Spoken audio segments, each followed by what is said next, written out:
Okay, welcome everyone. Welcome to this interview to Clarence Redd. This interview is very special because it's the first one I publish on my YouTube channel, and it's also in the framework of the RunasNet, a convention that we organize here in Spain, focused on D100 games. And it's an honor today to have here the author of many role-playing games and supplements, Clarence Redd, owner of the publishing company Frostbyte Books, and coming from Sweden. He's the author of M-Space, sci-fi rule set, also the setting Odd and then the streamlined D100 game Comae Engine, and then the solo RPG Trey. Hello, Clarence Redd. How are you? Hi, I'm just fine, thank you. And you? I'm fine as well, thank you. Thank you very much for accepting to the interview today.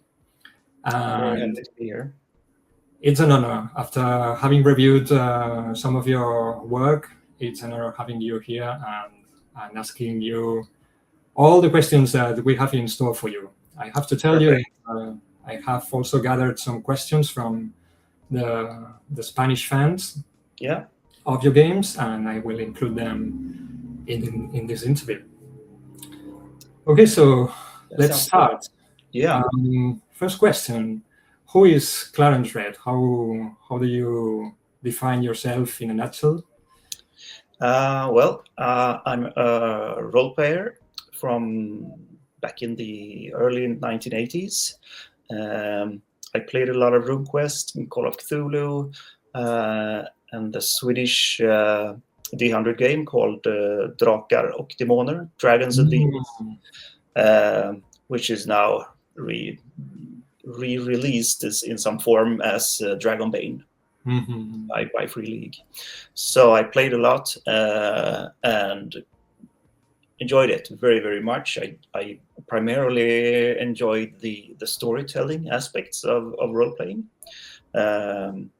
And then sometimes in my early 20s, it kind of ebbed out my playing.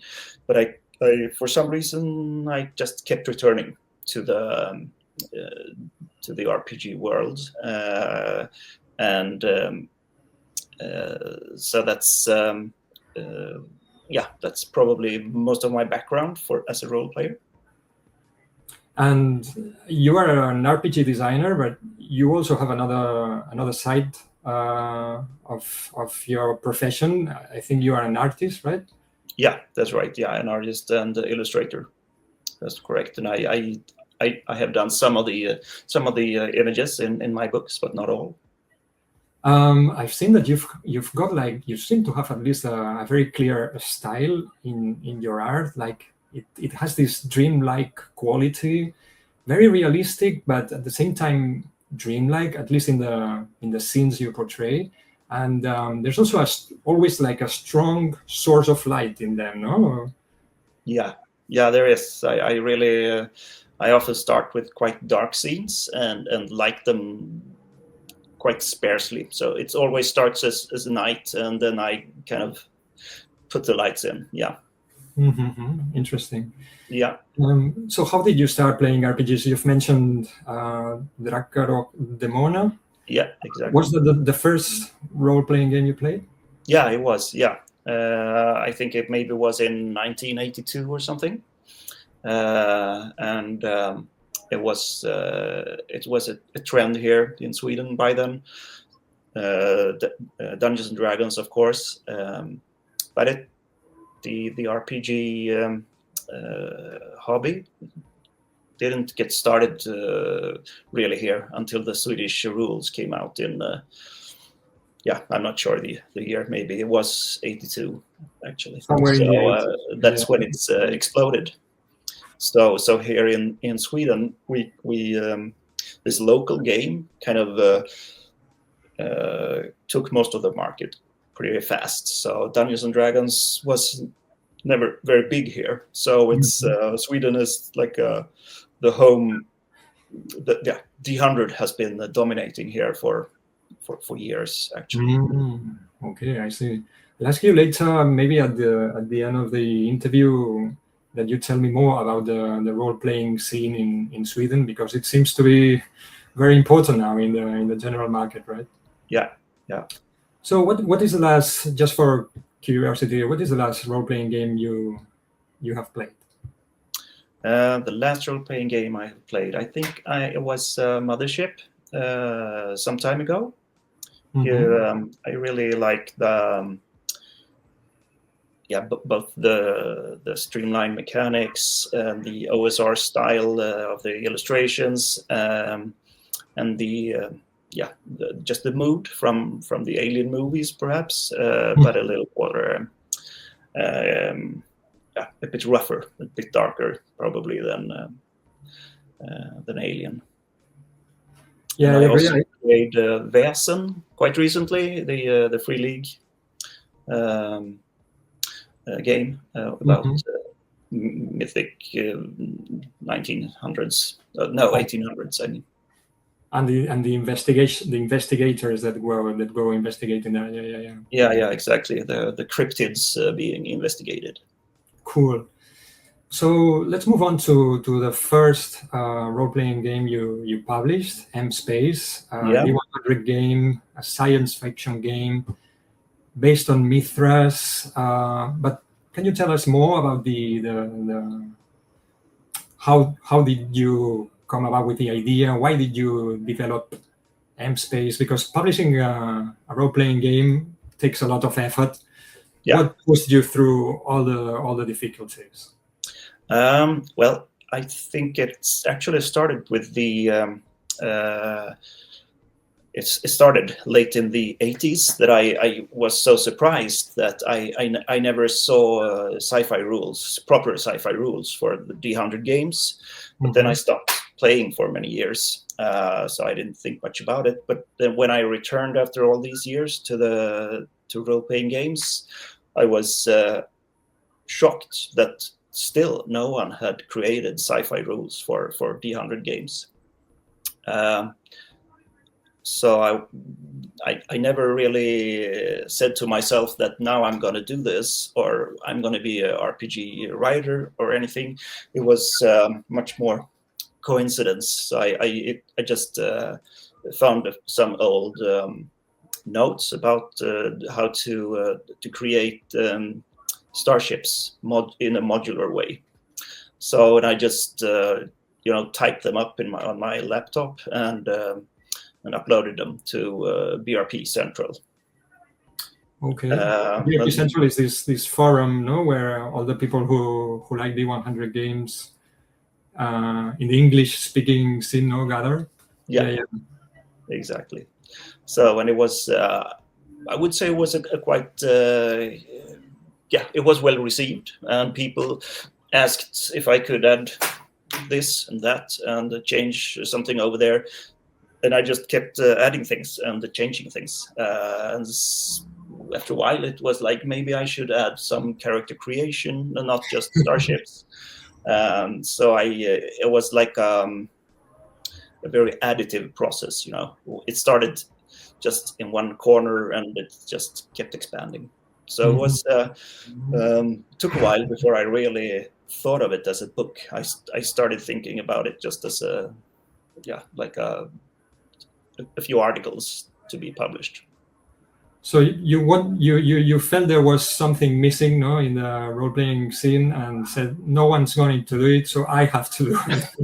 Exactly. Yeah. So how cool must it have been when you finally had the finished manuscript and you finally could play a sci-fi campaign with D100 games?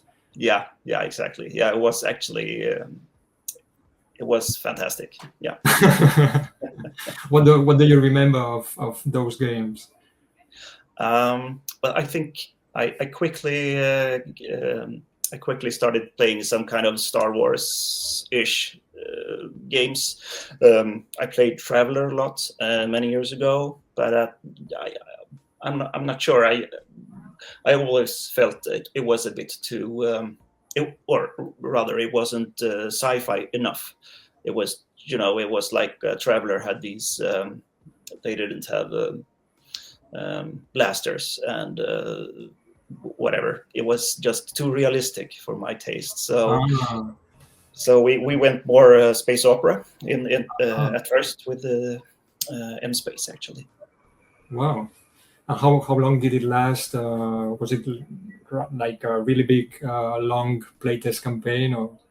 No, not really. It was more like just stacking a lot of short scenarios together. Okay. The Reflux, the first scenario for M-Space was like one of these short campaigns. Okay, I was going to ask you actually what if Traveler, the role-playing game, had anything to do with M-Space in the process of you creating it, and so it seems it did. No, it did have some role in it. Oh yeah, definitely. It was I didn't play that many sci-fi games back in the 80s, but Traveler was one of those. So it's especially those early books from 1977, I think. I had them. We were really beaten up, those 3 booklets when I got hold of them in the 80s, and I found them to be fantastic and exceptionally boring at the same time. At the same time. Yeah. So it was like these really dense typed pages, almost no images, and you just got these when you rolled on the random tables, you just got these really like an instructions book for a TV or a computer or something like that. Right? Yeah, very much. But still, it was my main influence for sci-fi games. So one of the ideas about M-Space was to create a sci-fi game that was much easier to play and to understand. I always felt that Traveler, to play Traveler in a good way, you had to study at university, just study mechanics or physics or something, or engineering. So I just felt that you should be able to put together a starship, for example, or a vehicle without understanding physics. I see. And but Traveler then has evolved, no, along these years. Have you played the new Traveler? No, nothing actually. I just I follow it, of course, and I see that it's popular. But it's I always think that I ought to read it, but then I just keep returning to my old booklets instead. It's funny because I think the Scott Crowther, I think it's the author that published this long adventure for M-Space called the Junkyard. Exactly, Junkyard Blues. Junkyard Blues, and I saw one day that on RPGNet was talking about playing this Traveler campaign, Pirates of Drynux, with the rules of M-Space, and he had done it, and he had adapted many of the Traveler spaceships into into M-Space. No? Yeah, he did an amazing job, and it was very generous of him to share it. But also, he actually contacted Mongoose and just to check if it was okay, and they were just happy to share it with the M-Space community. So that's cool. Yeah, that was very cool of them. Yeah. Okay, going on with M-Space. M-Space was based on Mithras. I guess since you studied earlier than Mithras came about, at first you probably had it you thought it for the BRP rule system at the time, right? Yeah, I did. It was the early versions were called the BRP Space. What made you change to Mithras then? I think it was 2 reasons.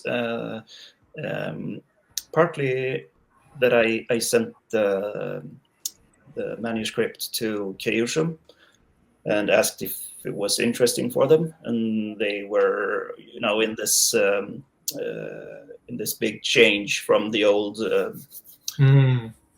the old days and the new guys coming in. Yeah. And I think they had no idea what they were going to do, so they just said, no, we really can't step into sci-fi at this moment. So I considered just releasing it with, like my own D100 system, very similar to BRP, but then the Mithras Imperative came out very, very soon after, so it was like a perfect timing to just use Mithras for M-Space, and the level of complexity in Mithras Imperative always struck a good note with me, and working with design mechanics was very good from the start. So yeah, they seem like good guys. And well, M-Space also includes lots of new rules that weren't in Mithras, like, and I'm not talking about any specifically sci-fi rules like the spaceships creation rules, but other rules that you can actually import to Mithras, like the circles rules, and especially the conflicts, no? Yeah. What was the inspiration for those? The extended conflicts. It started also from quite long discussions at BRP Central, the discussion forum, and it was the later author of, what do you call it, Revolution D100? Yeah, Revolution D100. Yeah. What's his name?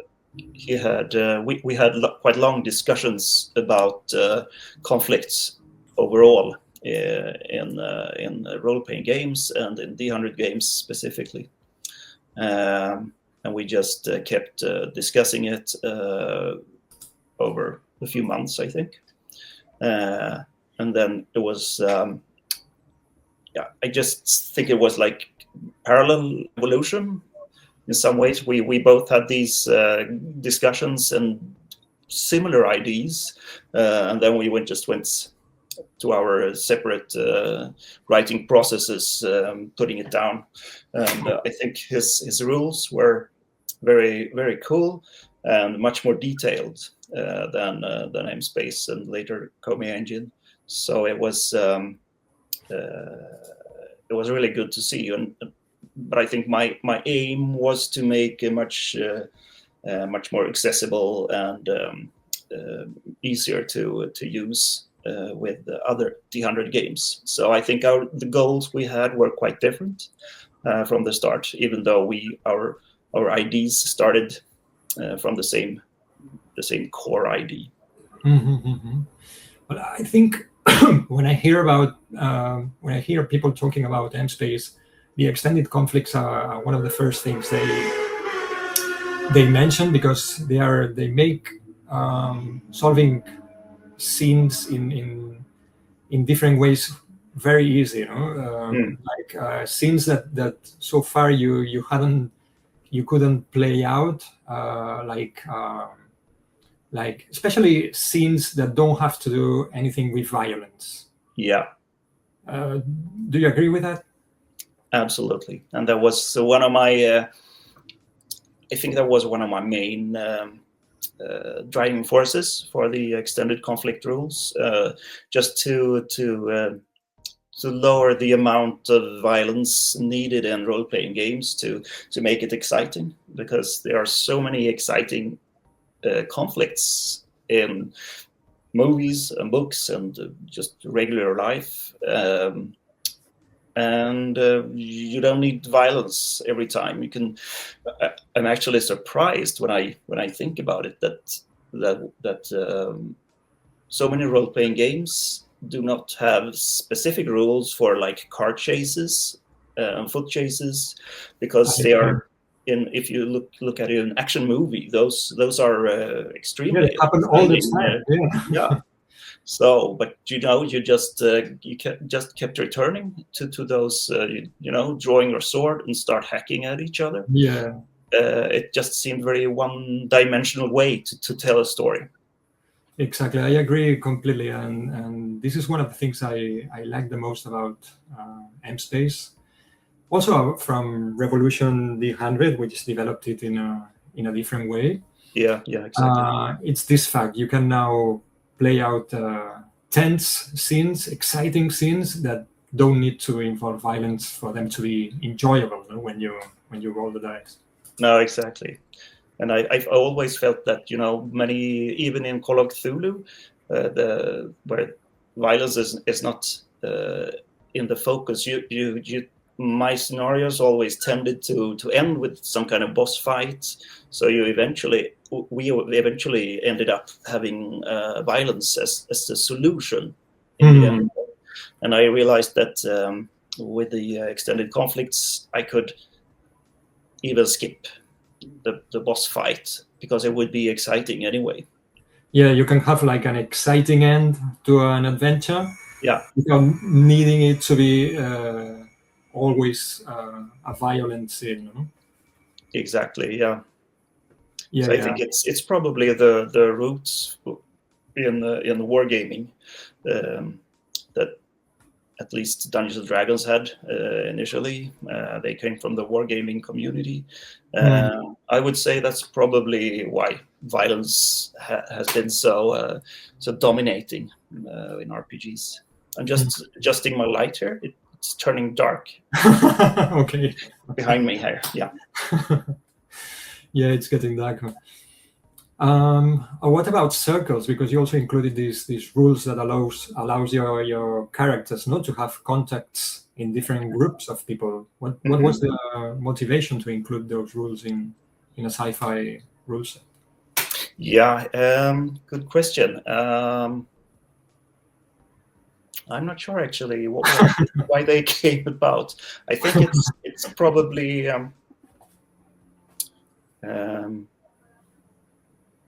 I find organizations interesting because they have like they can come back and do things.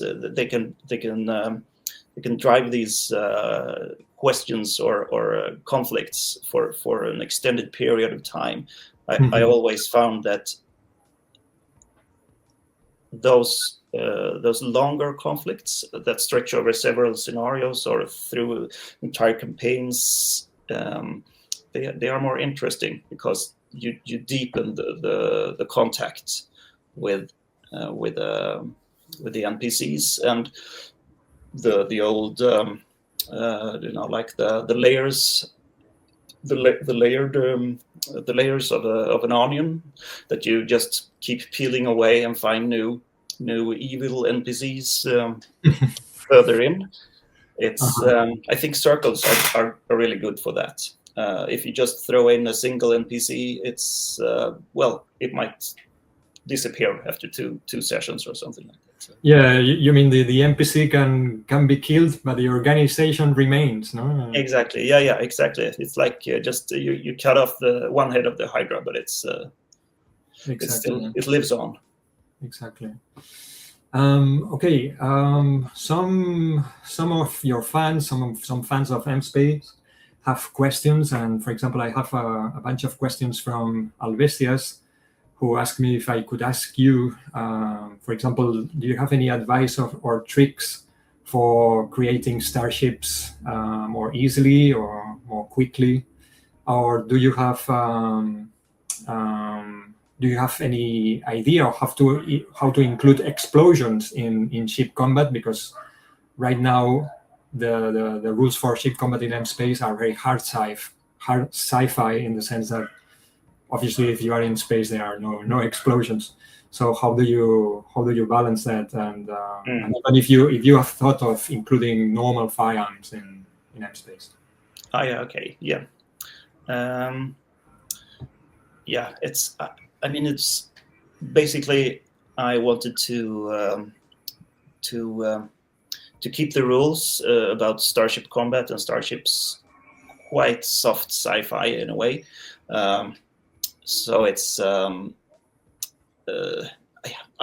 don't know exactly how to include explosions, but I definitely use them because it looks good on Huawei. Yeah. So your players will will want it, I think. So I kind of just I make it more cinematic, probably just adding them in as an effect. I think when enemy ships kind of reach these really low hit point values, it's I just make them look I make them look good when they expire. explode. Yeah, exactly. So it's Or but I think you should always. For me, it was important in Starship Combat to so when you invent something that can happen to the NPC ship, you also had to realize that it can happen to the PC ship. So it's if you make NPC ships explode too easy, it makes the play characters very vulnerable because their ship can explode after just a few hits. So yeah. you have to find a good balance there. So of course you can add rules just to say that okay, PC ships never explode. They always have like a few rounds to get to the rescue pods, while NPC ships, they are more in a more cinematic act in a more cinematic way, just like like the Mook rules in Mithras. Yeah, so you could say it's probably similar for starships. Interesting. And now, Torgrim wanted to know what do you think of the fact that there is a Spanish fan base that has published articles and even scenarios or fan material? I think it's fantastic. I'm so happy, and I would be more than happy to see them translated to English. Wow. That would be very cool. Yeah, and so I don't read Spanish, sadly. So it's kind of out of my reach at this time. So I would love to see more of it. I think he sent me some of the material a few years ago, and I think it looked very good. Yeah, they published. No, I don't know if you remember a scenario called Artemisa 6, which is it deals with a near future space mission to the moon.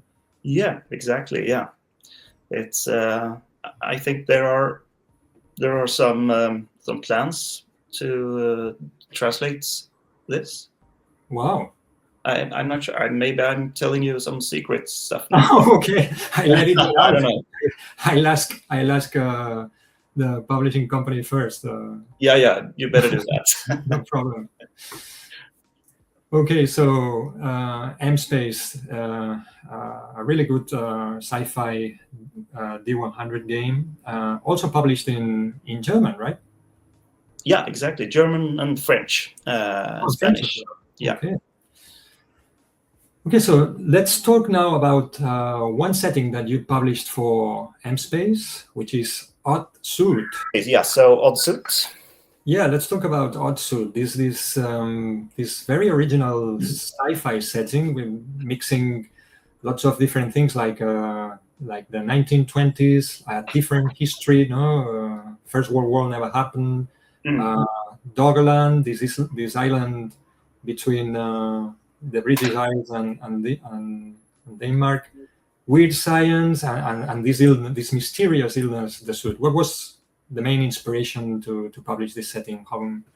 How did that go? Yeah, I think the really first spark was that I liked the what do you say, the game, the play experience of Call of Cthulhu. But I found that the Cthulhu mythos had been too exploited, or my players knew too much about it, so the mystery was gone. So I felt that there must be a way to keep the investigative parts and the 1920s mood, but do something completely different with it. And then the rest kind of, just kind of came to me. I have no better explanation. It's just like that. Okay. Yeah, well, not well, yeah, it not everything at once, but it's in pieces. I worked for it. I worked with the game for many years, so it was a very slow process actually. Mm-hmm. And how did the playtest go? Did you have like a campaign in mind before while you were developing the setting? Because there seems to be like this thing on the back of like the investigators having to at one point find out, right? Is that like coming in a future campaign or scenario, or is that for every GM to decide? Could you repeat that? You disappeared a little bit in the middle there. Oh, sorry. Yeah. In I wanted to ask you, in Not Suit, there's this thing, this illness, which is a mystery. No one knows what's causing it. Was this a thing that you added, like for every GM to make up their own campaign around it, or do you have any plan of one day publishing a scenario or even a campaign that finishes off this mystery? I don't think I will publish a campaign to finish it. I have my own ideas about it, of course, but I think people can make up their own ideas about it. I think that's probably more fun, and then I rarely feel that I must own the storyline or the plot line. I enjoy when people come to me and tell me how they have solved a problem or a plot. So I think that's one of the valuable things about role-playing games, that you have a lot of freedom telling your own stories. The author just gives you a story framework, and then within those within this framework, you are quite free to do what you want. Interesting. Yeah, in that way, there won't ever be one way, of finding the solution to the illness. There will always be as many solutions as GMs there are. No? Yeah, exactly. And I think that's fascinating. Okay, so let's move on to one of your latest role-playing games, Comae Engine, very, very recent. And this is a very short game, only 50 pages, and it's a very streamlined version of a D100 game. Yeah. And I've seen recently that there seems to be like a trend about streamlining rule sets. No, does Comae Engine belong to that trend? Yeah, I would say so. It's I would say that the trend is in a way it's quite interesting. It's not very interesting as a trend, but I think it's interesting because it reflects the times we live in. I meet very few people that have enough time to spend reading hundreds and hundreds of pages just to play with their friends. So I think one of my predictions for the future at some point was just people want to play, but they want to spend less time getting there. They want to get to the table faster. So it actually it started in a very practical way with friends asking me if they could try out play in an Oddsuit game. And I had to, they had never played role-playing games before. So I thought, okay, how can I simplify the rules to make them much easier to grasp for a newcomer? Okay, so yeah, interesting. And in the process of streamlining it, since you have played other D100 games that have like more rules, more detail, did you feel at one point that you wanted to include some, like one more mechanic or two, but you didn't because you wanted to keep it simple enough? Yeah, absolutely. This is, I think I wrote with the help of Michael Larrimore and William Young. I think we wrote, I don't know, maybe 3 versions that we just threw in the basket, just threw away because I wasn't happy with them. I mean, the work that Michael and William did was fantastic, but it's I had these really strong idea about what I wanted, but I just couldn't get there. So it's the rules were much more extensive at several points, and then I just cut them down several times. And I think the most interesting thing is that when you cut things down too much, it just, with the role-playing games, they just get uninteresting because you really can't act without just like a cooperative storytelling. So there have to be some kind of structure to make the storytelling interesting. And I think most games that are quite minimalistic rules, they take away the fun because they just keep the hit points and the sword skill, and they are happy with that. I felt that if I would play Oddsuit with just combat mechanics, it would be really a really flat experience. So instead, I aimed for these to just build a game upon these extended conflicts that I use both in Oddsuit and M-Space. Okay, that's interesting because at one point when I read this series of scenarios that you published for Oddsuit, the Red Star, I thought, well, I could try out Comae Engine with these scenarios because they seem to fit very well. Because in those scenarios there are many extended conflicts, so it would be really easy, right? Yeah, I think so. It would be. It was like. I had those in mind actually when I wrote at the back of my mind. Mm-hmm. So it's a good idea. Okay, and then another fan has this question, Alvesias. Do you have any advice for Comae, for people who want to run Comae Engine so that they can adapt the rules to the setting that they have in mind?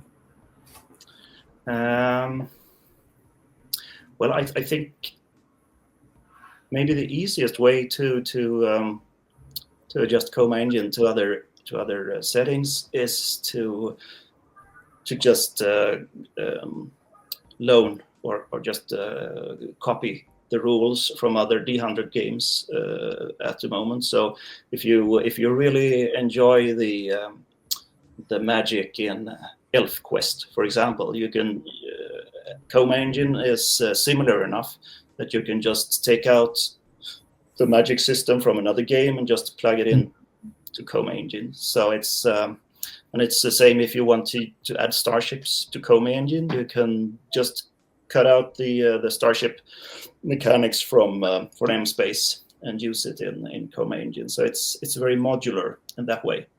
Mm-hmm. And then of course I'm working on additions to cover more areas, to cover more for Comae. I'll ask you that question later. Yeah. So then Alice and Ignacio wanted to know, are you planning some kind of supplement with for magic spells or for magic settings, or do you think that a superhero supplement with lots of superpowers would be feasible with Comae Engine? I've been working on magic for a while now, so I hope it will be the supplement with magic. Wow. Yeah, and also about monsters, finding like finding a more interesting solution to create monsters than just releasing a monster manual, just to make it a bit more flexible and more fun with monsters again. Wow. So we'll see. I'm a slow writer, so I can't say when it's coming out, but it's someday. Someday. Okay. And what was the other question? Oh yeah, the the magic supplement and the superheroes or superpowers. Yeah, exactly. Yeah, I think it's superpowers would be quite easy, actually. I think it would be. I don't know how you would design superpowers these days, but I think it's I like the rules in what it's called, the Mithras superpower. Destined, no? Destined, yeah, exactly, by Michael Larrymore. I like his take on it. Absolutely, I think it's the best, one of the best superhero games that I've read in many years.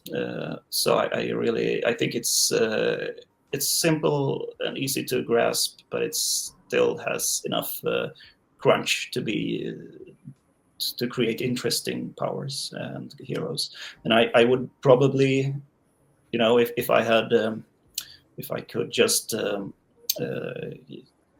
start a project next week with superpowers, I would probably ask Michael to write something based on the same ideas, at least. So, but one more simpler than that, probably. Cool.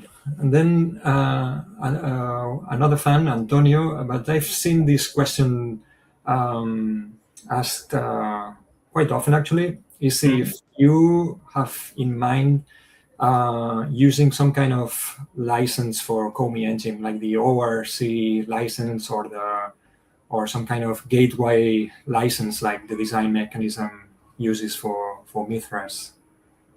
Yeah, it's very simple answer is yes. It's coming. It's almost ready.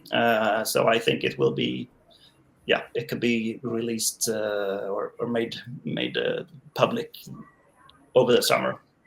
So will it be one of these licenses or one specific for Comae Engine? Yeah, it will be one specific. Okay. It will not be these. No. Yeah, a specific license for Comae Engine. So it's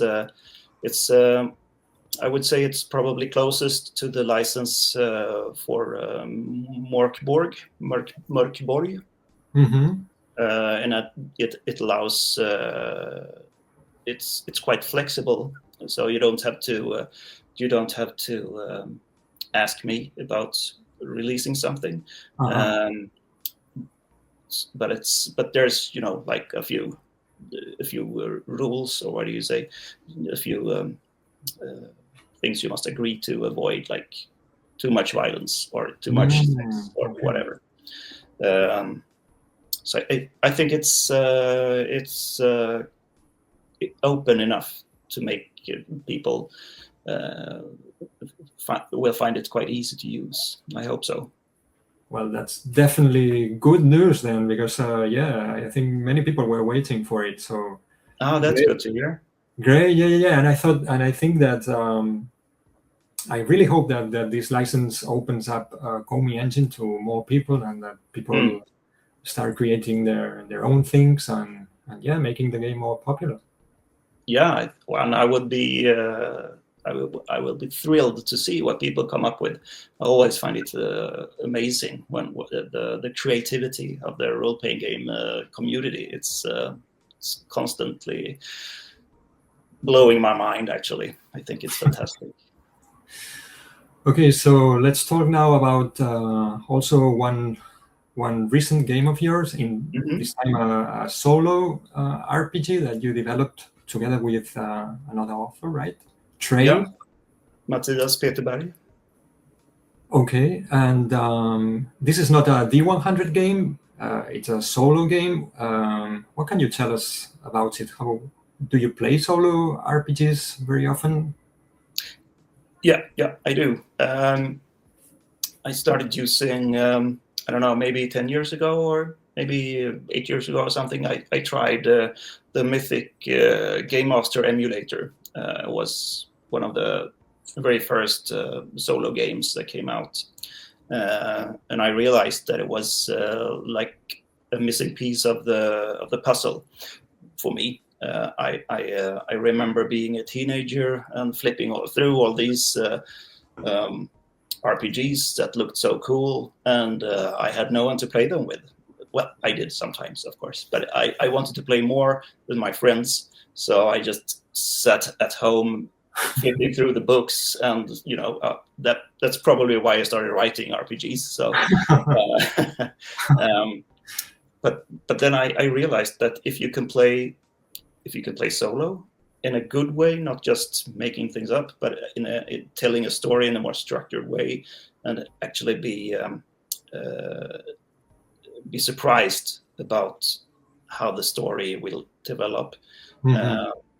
It would open up a lot of gaming opportunities that wouldn't be there otherwise. So when I played the most, I had everything I need. All the rules I needed was on my iPhone, and I could sit on the bus just for 10 minutes and play a couple of scenes solo, and just come back later in the day. So it was more like reading a book, but writing it at the same time that I was reading it. So it was I really enjoyed the experience. But then I started talking about these solo games with a Swedish author that wrote most of it, Matthias, and it turned out he had the same experience. But we also found that we didn't really like the rules that we could find, solo rules that we could find. So we compared our IDs for rules, and I was so happy with my rules. I thought they were just brilliant, And then he showed me his version, and it was like, okay, mine was really bad compared to his. But in the end, we combined them we took the best part of his and the best parts of mine, and just forged them together into a single rule set. So. And if you know about solo gaming, it's quite close to Mythic GM emulator, and like the basic IDs that you build a scenario from scenes, and you make lists of all the NPCs you meet and so on. So it's but it's simpler. The rules are simpler than the Mythic, I think. So is that the main drive then for creating Trey? You wanted something simpler than the Mythic emulator? Yeah, part of it, yeah, but also better, of course. Of course. Yeah. I think that there is a built-in problem with many solo rules, and it's either you roll too much dice, or you just flip through hundreds of random tables to find things out. And I think it's none of those paths really work for me, because I get lost among all the random tables, and if I roll too much dice, I kind of stop caring about my story. Mm-hmm. So we really try to find the middle road, rolling enough to understand your story, but not too much, so you lose the immersion. Mm-hmm. Interesting. Well, I never thought about playing role-playing games while on the bus, but I may give it a try now, because of course there's these apps that can roll the dice for you, So yeah. Wow. Yeah, you should try. It's when you might need to start at home just to get the story IDs in place before you go on your commute. But Mhm. once the story is going, I think it's quite similar to reading actually on the bus or the train. Only you are perhaps more surprised, no, because you are creating while you're reading. No? Yeah, exactly. Cool. Okay, Clarence. So to finish off this wonderful interview, Hmm. what's in store for the future of Frostbyte Books? What's in store for M Space, Comae Engine, and Hmm. Yeah, there are a lot of things to come out, and I'm working on it, and there are a few more authors writing things. wow. Uh, but the main problem is that my health is quite bad, so Oh, everything is taking very long for me to finish. So I have this like I got a really weird depression after oh, COVID. wow. So it's been going on for too long, and it's exceptionally frustrating for me not to be able to do much. I keep writing because it keeps me from going insane, and I keep drawing my images, my illustrations, because it's yeah, I can't stop actually. Wow, So it's I'm sorry to hear that, but yeah, it's yeah, I hope you get better little by little. yeah, I hope so too. It's I'm getting good help, so that's good. My doctor is a little bit fed up with me because I'm not getting better, but that's her job, I guess. So, what are the ideas that you can reveal about what you are working on, if you can reveal some? Yeah, absolutely. It's for Comae Engine, it's magic and monsters mainly. Hmm. There is also some horror in the works, rules for horror, and I've been working a little bit more with the writer Nils Hintze. He's writing for Free League as well. He wrote both Väsen and Tales from the Loop Wow. earlier. Yeah, so and I've been working a little bit with him for a coma supplement. Hmm. Uh, and he's also been working on a larger campaign for Odd Suit, and the first part of the campaign was released maybe 2 years ago or something like that. Uh-huh. And there are two more books in the campaign to release, and yeah, I'm working on it, but it's slow, and I really like it. It's fantastic, and I think Nils is exceptionally good RPG writer. I think it's his work on Tales from the Loop, for example, is outstanding. I think it's one of my favorite games. So it's Okay. been very cool working with him and his co-author. They've done amazing work. So it's things are coming, but it takes a while to Mhm. finish it. And finally, last question. Now that you've mentioned Western and Tales of the Loop, what's up with the Swedish role playing scene? It's like there's like a boom right now, no? With Fria Ligan, Helmgast with the troubleshooters as well. Hmm. What do you think is happening? Yeah, I don't know actually. It's yeah, it's we discuss it sometimes. We have this it's a kind of small discussion forum in here in Sweden with Swedish RPG designers, Hmm. and it's like from people designing games for Helmgast and the Free League and small uh, indie publishers as well. We just go there to discuss games, and it's so we don't know why there are so many games coming out of Sweden right now, but it's yeah, we don't know. But I think one of the good things is when everyone are in the same forum to discuss things. So both Free League, people from Free League, and the small indie writers, is that we exchange ideas that are both kind of more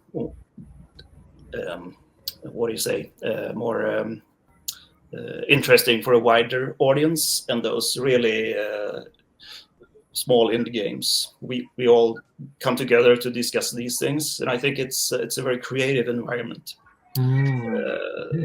Probably being a good breeding ground for new RPGs. Wow, interesting. Okay, well, I think that was wonderful. Thank you very much Thank you for the interview. It's been really interesting talking to you, and I'm looking forward to seeing more things from Frostbyte Books and seeing your work come out. So get better, and see you soon, Clarence. Yeah, thanks. See you.